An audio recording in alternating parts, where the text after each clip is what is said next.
Just 34 days to go until Election Day. Minnesota Governor Tim Walz and Ohio Senator J.D. Vance taking the stage at the sole vice presidential debate, hosted by CBS.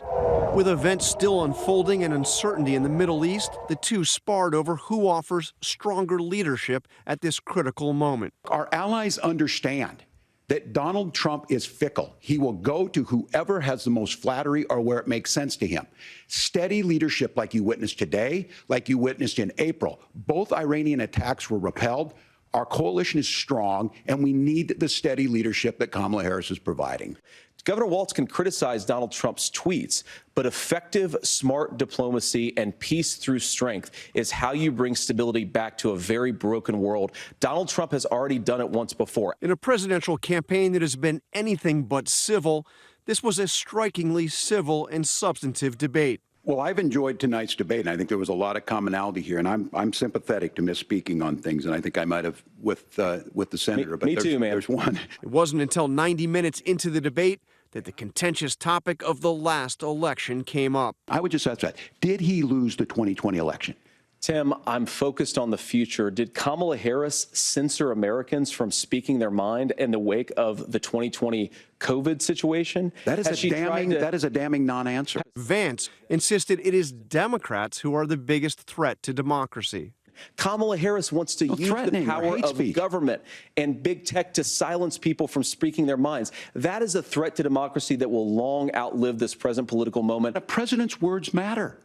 A president's words matter. People hear that. So I think this issue of settling our differences at the ballot box, shaking hands when we lose, being honest about it, but to deny what happened on January 6th, the first time in American history that a president or anyone tried to overturn a fair election and the peaceful transfer of power. In the first part of the debate, Governor Walz seemed nervous. He had trouble answering a question about whether or not he was in China during the Tiananmen Square uprising. My commitment, whether it be through teaching, which I was good at, or whether it was being a good soldier or was being a good member of Congress, those are the things that I think are the values that people care about. Governor, just to follow up on that, the question was, can you explain the discrepancy? All I said on this was I got there that summer and misspoke on this. So I will just, that's what I've said. So I was in Hong Kong and China during the democracy protests went in. And from that, I learned a lot of what needed to be in governance.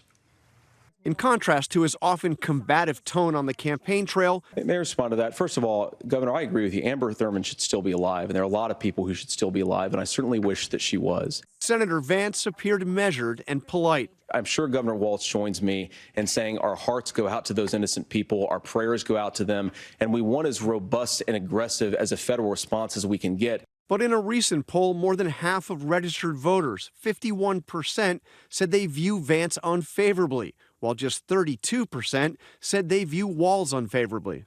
Governor Walz aimed his jabs at the top of the Republican ticket. If you're going to be president, you don't have all the answers. Donald Trump believes he does. My pro tip of the day is this. If you need heart surgery, listen to the people at the Mayo Clinic in Rochester, Minnesota, not Donald Trump. And the same thing goes with this. And I ask you out there, teachers, nurses, truck drivers, or whatever, how is it fair that you're paying your taxes every year and Donald Trump hasn't paid any federal tax in the last 15 years, and the last year as president? That's what's wrong with the system. There's a way around it, and he's bragged about that. Most Americans didn't know either of them just a few months ago, but their names are now on lawn signs all over America, and each was parodied on Saturday Night Live this weekend. Folks, I haven't been this excited since I got a 10% rebate on a leaf blower from Menards. What can I say? I got that BDE, Big Dad energy. How much do we love Donald Trump? You know, just this afternoon, he told me, JD, you're like a son to me because I don't like you and I'm stuck with you. Before he became Trump's running mate, Vance was most recognized for his best-selling memoir, Hillbilly Elegy, made into a Netflix movie. Is this seat taken? Go ahead. Philip Roseman. J.D. Vance. A Yale-educated lawyer and Silicon Valley venture capitalist, the 40-year-old Republican from Ohio was elected to the Senate just 2 years ago. Once a never-Trumper, now a fierce defender of all things Trump. I've disagreed with the president, but I've also been extremely open about the fact that I was wrong about Donald Trump. Walz, who is 60, was a former teacher and high school football coach for over 2 decades before running for office. He served in the United States House of Representatives, a Democrat serving in a rural district that leans Republican, becoming governor of Minnesota. I grew up in small rural Nebraska, town of 400, town that you rode your bike with your buddies till the streetlights come on.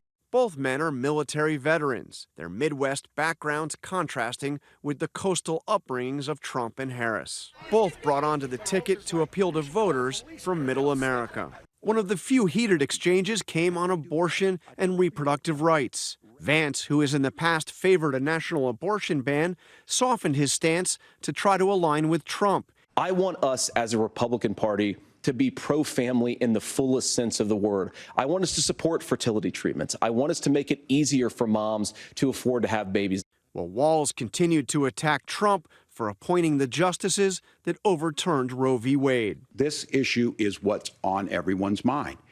Donald Trump put this all into motion. He brags about how great it was that he put the judges in and overturned Roe versus Wade, 52 years of personal autonomy. And then he tells us, oh, we send it to the states. It's a beautiful thing. The latest polling averages showing very tight margins across all 7 battleground states. At one point, the two seemed to be having a real conversation about a tough issue: gun violence in America. These are things that shouldn't be that difficult. You can still keep your firearms, and we can make a difference. We have to. If you're listening tonight, this breaks your heart.